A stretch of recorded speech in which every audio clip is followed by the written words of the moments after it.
I don't even know where to begin. I am devastated and confused, and I need advice. I will do my best to not make this a novel. My wife and I have been together for 12 years and married for almost a year and a half. Other than a few very minor arguments about money, everything has been perfect with our relationship the entire time. I felt it was a love that was rare because our relationship was like no one else's. It has always been full of love. We have always been open about what we want to experience sexually and have always been honest about it. Or so I thought. I bought us a Leven's remote control toy for Christmas this past year because I leave for work once a month at a minimum for 4 days, and sometimes longer, and I wanted us to feel connected while I was away. Other than using it a few times while out to dinner, we haven't tried it while I was gone at all. I just found out that she joined the Lovency Discord channel back in February of this year and started letting strangers control the device. If that was all that happened, I feel like I would be okay with it. But it didn't stop there. She started chats with multiple guys in the Discord channel. They sexted and sent nasty voice messages back and forth, traded nudes, and hopped on audio calls while they controlled her device. She referred to me as her roommate in these chats and would make plans with them to let them control her when she knew I would be on the business trips. She would also take any chance she got while I was out, and she was home alone. She would also message these people while I was in the next room. She hid all of this behind my back. So while I'm away, she is using it with everyone else but me. I feel like I would have been okay with a lot of this if she had just come to me in the beginning. I'm always open to trying new things with her, but the fact that she knowingly hid this from me and some of the content of the chats are what has broken me. She states that she got carried away and let it go too far. She also said she wanted to tell me but didn't know how, and also that she felt bad about it, but the fact that she was still going full force up until I found out makes me believe she had no intention of stopping or telling me. I even asked her once last month if she ever let anyone else control it, and she said no. I said I might be open to something like that, but only if I was involved. I had no idea at the time that she was actively doing so. She would do this with multiple guys, sometimes multiple times per day, while I was gone. She said she always felt like she was never the hot girl and was addicted to the attention and the way it made her feel, and claims other mental health issues with confidence. We've talked about her starting an OnlyFans in the past, but nothing ended up happening. She also told me that she feels like I'm too good for her, and that she subconsciously tries to self-sabotage at times. I honestly don't know what to do here. She is the love of my life, and we were even trying to conceive our first child this entire time since January. But I feel so betrayed and cheated on. I never thought I would be in this situation with her because everything has been so different than every other relationship either of us has been in. She says she wants to try couples counseling and that she loves me and is fulfilled by every aspect of our relationship, both physically and mentally, but got carried away and made a mistake. Any advice here is greatly appreciated. They're just strangers that she had no intention of meeting. But it still hurts that she went behind my back and kept it a secret and knowingly did it without any care for my feelings. Also, this is my first time ever posting to Reddit. I've only been a lurker all these years and I already messed up one rule and got removed LOL. So forgive me if I broke any other rules I don't know about. Update May 14th, 24. It has been a hell of a week. Thanks again to you all. I have a work trip coming up tomorrow where I'll be gone for 4 days and I'm trying to build the courage I need to get things done. I just don't know how I will keep it together if anyone asks about her on the trip, and I don't want to have a breakdown in front of my clients. She is still at her mom's. I saw a lawyer yesterday and got the paperwork ready. I'm still undecided if I want to go through with the divorce or try therapy. I know a lot of people are quick to pull the trigger here and get the mob ready, but has anyone here actually gone to therapy for a similar situation and has it worked? Update. I have asked her to stay at her mother's for now until I figure out what I am doing. I thank you all for your advice. I will update if I survive this. Now, for a few comments before the update. Comment 1, dude, this is cheating. She can't be trusted to just be a decent human being. Are you okay staying in a relationship where you cannot trust the other person at all? Comment 2, in my opinion, once a cheater, always a cheater. If you want to fix things, I've been told the only way is to essentially start the relationship over. Now for the update. Thanks for sticking with me through this mess. So here's what went down after my last update. The day before my work trip, I found out something that made my blood boil. Turns out, my wife wasn't just getting her kicks online. She had been secretly funneling money from our joint savings into a separate account. I stumbled upon this when I was gathering financial documents for the lawyer. She had been doing this for months, and the total was in the thousands. I couldn't believe it. The betrayal cut deeper, and I felt like a fool for not noticing sooner. I confronted her over the phone, and she broke down, admitting she was saving up for a just-in-case scenario. She said she was scared of how I'd react if I found out about her online activities and wanted a safety net. I was livid. It wasn't just the emotional cheating anymore. It was the lying, the deceit, and now financial betrayal. I went on my work trip, and it was the longest 4 days of my life. I couldn't focus, and every time someone asked about her, I just nodded and changed the subject. I was a wreck, but I held it together in front of my clients. When I got back, I made a decision. I went to see her at her mom's place. We talked for hours. She pleaded for forgiveness, for a chance to make things right. She promised to go to therapy, to close the account, to do anything to save our marriage. I wanted to believe her, but the trust was shattered. I told her I needed time and space to think. I stayed at a friend's place to clear my head. That's when the next bomb dropped. A mutual friend let slip that my wife had been seen out with one of the guys from the Discord channel. They had met up just as friends a few times while I was away. That was the last straw for me. I went back to the lawyer and filed for a divorce. It was the hardest thing I've ever done. But I couldn't live with the lies anymore. The process was quick since we had no kids, and thanks to the prenup my uncle, a lawyer, had insisted I get before we married. After the divorce was finalized, I thought I'd feel relief, but I just felt empty. I moved out of our place and started over. I threw myself into work and tried to rebuild my life without her. But karma has a funny way of coming around. A few weeks later, I heard from that same mutual friend that my wife's online adventures had caught up with her. One of the guys she'd been involved with turned out to be a catfish and had been recording their sessions.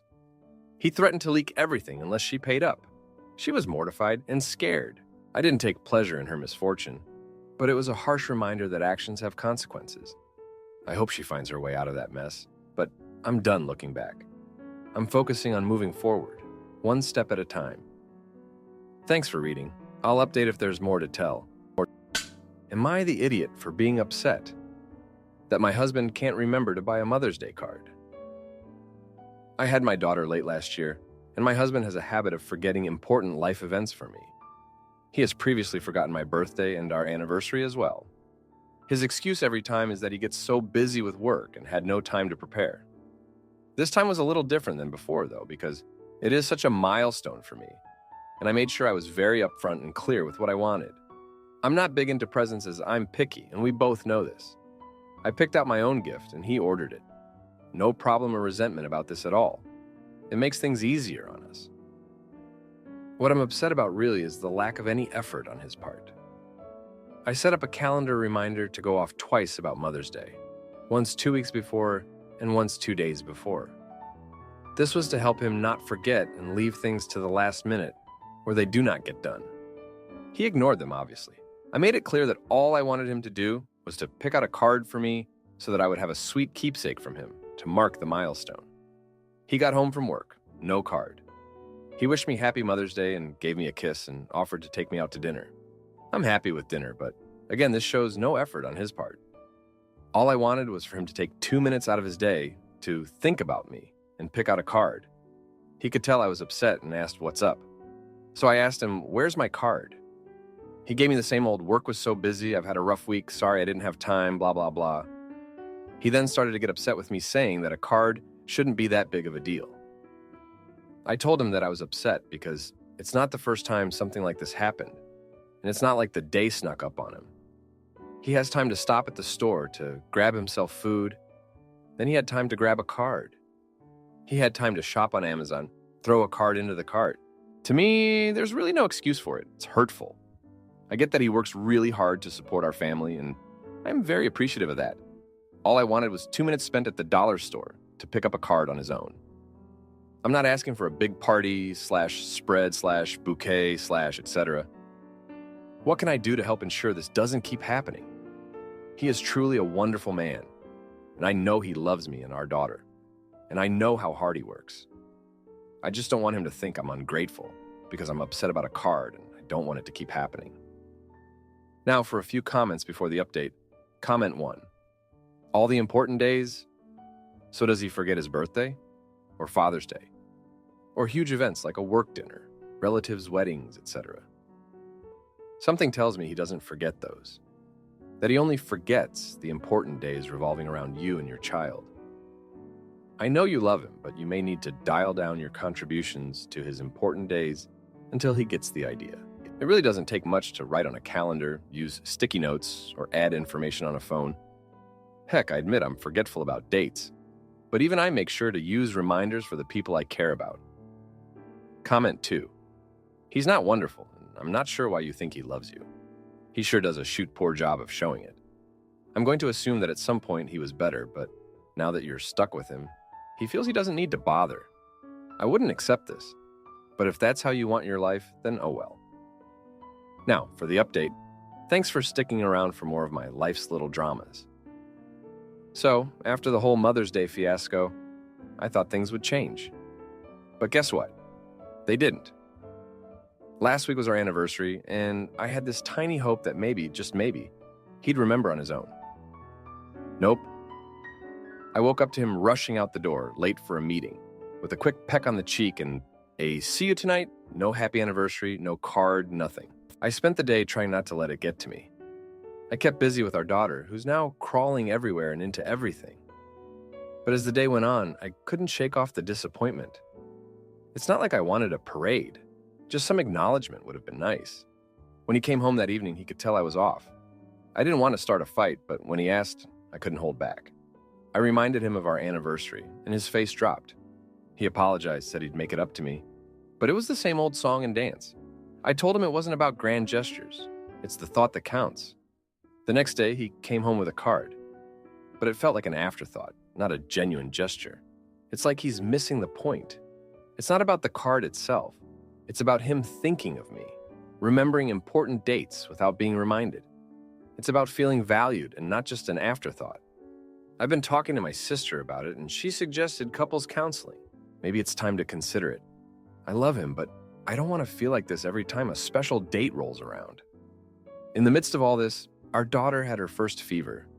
It was scary, and I was a mess. He was at work, and I had to handle it alone. I called him, and he did come home early, which I appreciated. We took her to the doctor together, and thankfully it was just a minor infection. But it made me realize that we need to be a team, and I need to feel like we're in this together, not just when it comes to our daughter, but in our relationship too. I'm going to sit down with him this weekend and have a serious talk. I'll suggest counseling again and see what he says. I'm not giving up on us, but something's got to give. Thanks for reading. Am I the idiot for letting my brother enter my daughter in an adult chess tournament without telling me? I have a 6-year-old daughter, Sophie. We showed her a bunch of different toys and games during toddlerhood, and she really gravitated towards chess.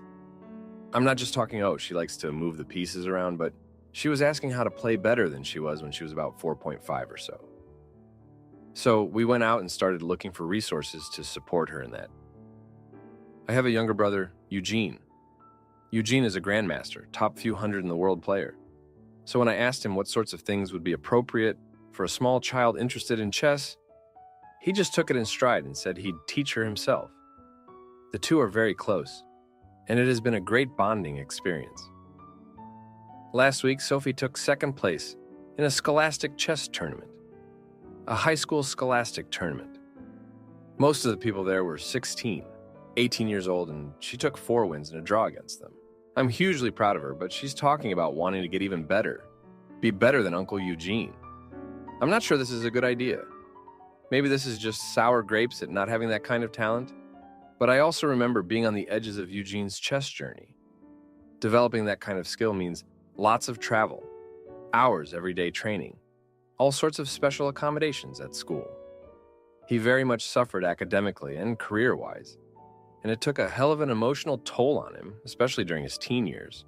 And for all that, while he did get a GM title, it still isn't enough to play chess professionally.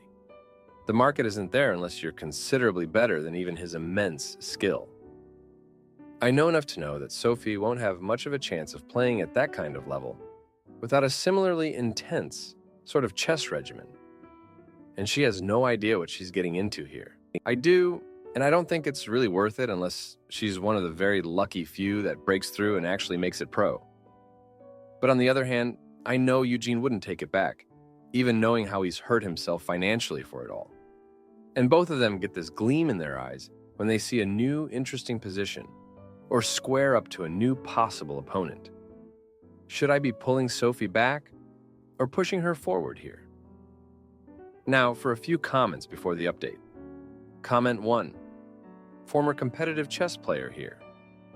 There's absolutely no reason to stop her from playing or discouraging her interests. If she wants to put in the work, she'll put in the work. You as the parent can have rules around it, no dropping out of school, requiring hobbies outside of chess, etc. But she's 6 years old. If she's as good as you suggest, then this actually is the perfect time to start and gives her huge career potential. If it fizzles out, so what? Kids can have hobbies and big goals, and they can change their minds later. Encourage her to keep a good social group and stay engaged with things outside of chess. But she could have way worse interests, lol. Being really great at anything takes dedication, and I see no downside in fostering that for something she's really excited about.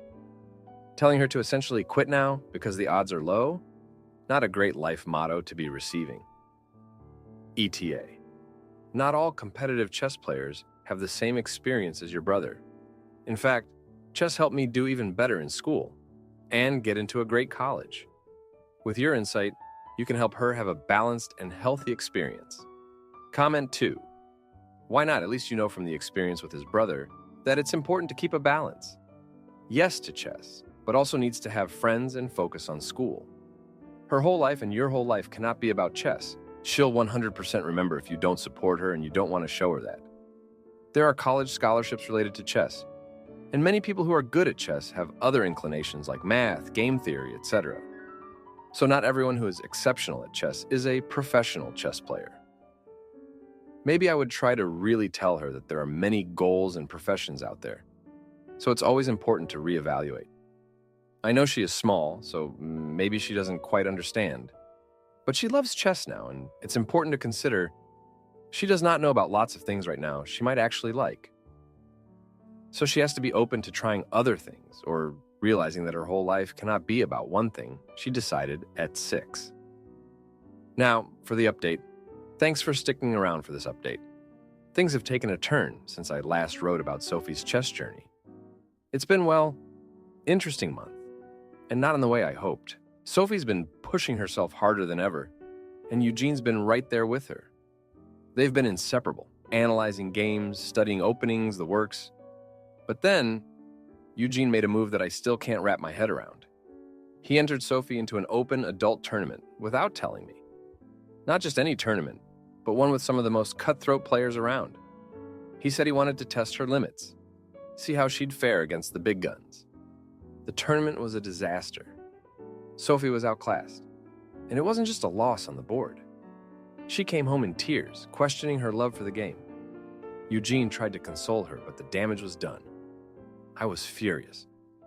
How could he be so reckless with her confidence? I wanted to cut him out right there, but Sophie, bless her heart, she forgave him. She said she learned something from every game, even the losses. It made me look weak, desperate even, clinging to the hope that this wouldn't leave a scar. But the fallout was just beginning. The stress of the tournament took its toll on Sophie's schoolwork. Her grades slipped, and her teacher called me in for a meeting. She was concerned about Sophie's focus, her lack of sleep. I had to pull back on the chess, enforce study times, bedtimes. It felt like I was the villain in my own daughter's story, the one holding her back from her dreams. Eugene apologized, said he never meant for things to go this way. He offered to step back, but Sophie wouldn't hear of it. She was determined to prove herself, to bounce back stronger. And so, they kept at it. But the dynamic had shifted. I could see the strain in Eugene's eyes, the weight of his mistake. Then, Just when I thought we might find some balance, another surprise dropped. Eugene was offered a coaching position abroad, a chance to work with some of the best up-and-coming players. It was the opportunity of a lifetime for him. But it meant leaving Sophie behind. He was torn. We all were. Sophie was devastated at the thought of losing her mentor, her uncle, her friend. In the end, Eugene turned it down.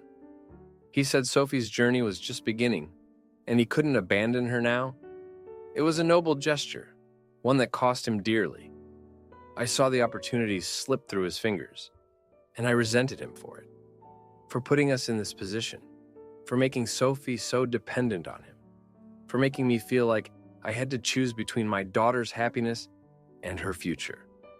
We're trying to find our way back to some sense of normalcy now. Sophie's back to playing in age-appropriate tournaments, and she's doing well, but the spark isn't quite the same.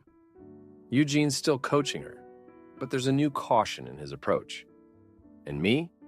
I'm just trying to support her, to be there for her, even when it feels like I'm the only one thinking about the long game. Thanks for reading. If you like this video, you'll probably like these too. Also, while you're here, please consider subscribing. It's your support that keeps this channel alive, and it allows me to make better and longer videos. Have a great day!